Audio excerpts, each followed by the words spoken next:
ഏകദേശം ഒരു 15 വർഷത്തോളം എൻ്റെ പൂന്തോട്ടത്തിനെ കൂടുതൽ ഭംഗിയാക്കി നിർത്തിയ നല്ലൊരു ചെടിയാണ് കേട്ടോ ഈ യൂഫോർബിയ.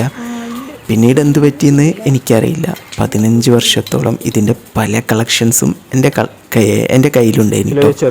പല കളറിലായിട്ട് ചെറിയ പൂക്കളുള്ളത്, വലിയ പൂക്കളുള്ളത്, അങ്ങനെ പലതും. ഞാനിതിനെ ഒഴിവാക്കിയിട്ടൊന്നുമില്ലായിരുന്നു കേട്ടോ. പല ആളുകളും പലതും പറഞ്ഞു കേട്ടു, പക്ഷെ ഞാനിതിനെ ഒഴിവാക്കിയില്ല. ഇനി ഫൈനലി ഈ ഒരു പോട്ട് മാത്രമേ എനിക്കുണ്ടായിരുന്നുള്ളൂ. എല്ലാം നശിച്ചുപോയി. കാരണം ഒഴിവാക്കാതെ തന്നെ നമ്മളതിന് കൂടുതൽ പരിചരണമൊന്നും കൊടുക്കഴിഞ്ഞാൽ നമ്മൾ ഏത് ചെടികളായിട്ടുണ്ടെങ്കിലും നശിച്ചു പോകും. മനുഷ്യനും അങ്ങനെ തന്നെയല്ലേ. കൂടുതൽ നമ്മൾ ഒരാൾക്കും പരിചരണം കൊടുത്തില്ലെങ്കിൽ, വേണ്ട രീതിയിൽ വളമോ വെള്ളമോ വെയിലോ ഒന്നും കിട്ടിയില്ലെങ്കിൽ ഈ ഒരു ചെടി എന്ന് മാത്രമല്ല കേട്ടോ, ഏത് ചെടിയായാലും നശിച്ചു പോകും. അതുപോലെ നശിച്ചു പോയൊരു ചെടിയാണ് എൻ്റെ ഈ യൂഫോർബിയ. അപ്പോൾ ഈ ഒരു പോട്ട് മാത്രം ഒരു കവുങ്ങിൻ്റെ ചോട്ടിലായിട്ട് ഇങ്ങനെ കിടക്കുകയാണ് കേട്ടോ.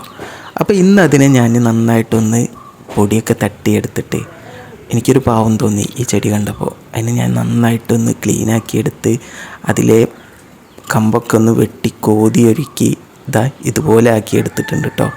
അപ്പോൾ ഇതിലുള്ള ഈ കുറച്ച് കമ്പൊക്കെ ഞാൻ വിചാരിച്ച് ഒരു ചെറിയൊരു പോട്ട് കുറച്ച് മണ്ണൊക്കെ നിറച്ചിട്ട് നമുക്കതുപോലെ ഒന്ന് നട്ട് കൊടുത്താൽ ഇനി ആർക്കെങ്കിലും ആവശ്യമുണ്ടെങ്കിൽ അവർക്കതിൻ്റെ തൈകളൊക്കെ കൊടുക്കുക എന്ന് കരുതി അങ്ങനെ അതും വെച്ച് കൊടുക്കുന്നുണ്ട് കേട്ടോ. അപ്പം നമ്മൾ ഇതുപോലെ ചില ആളുകളുടെ വാക്കും കേട്ട് ഇതുപോലെ നശിപ്പിക്കാൻ നിന്നിട്ടുണ്ടെങ്കിൽ നമ്മളെല്ലാ ചെടികളും നശിച്ചു പോകും. അപ്പോൾ ഇനി ഞാൻ അതൊന്നും കാര്യമാക്കണില്ല. ഇതിൻ്റെ കുറച്ച് കളക്ഷനൊക്കെ കിട്ടുകയാണെങ്കിൽ അതൊക്കെ ഒന്ന് വാങ്ങി വെക്കണം എന്ന് വിചാരിക്കാൻ കേട്ടോ.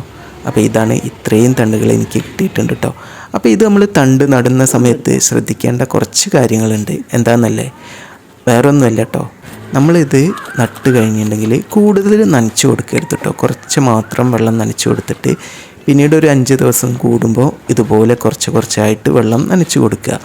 അതുപോലെ തന്നെ നമ്മളിത് ഒരു 4 ദിവസം കൂടുമ്പോൾ വലിയ പ്ലാന്റിനായാലും നനച്ച് കൊടുത്താൽ മതി. ആ ഒരു രീതിയിൽ ശ്രദ്ധിക്കുകയാണെങ്കിൽ നല്ല അടിപൊളി ഫ്ലവറിങ് ആയിട്ട് നമുക്കിത് കിട്ടും കേട്ടോ.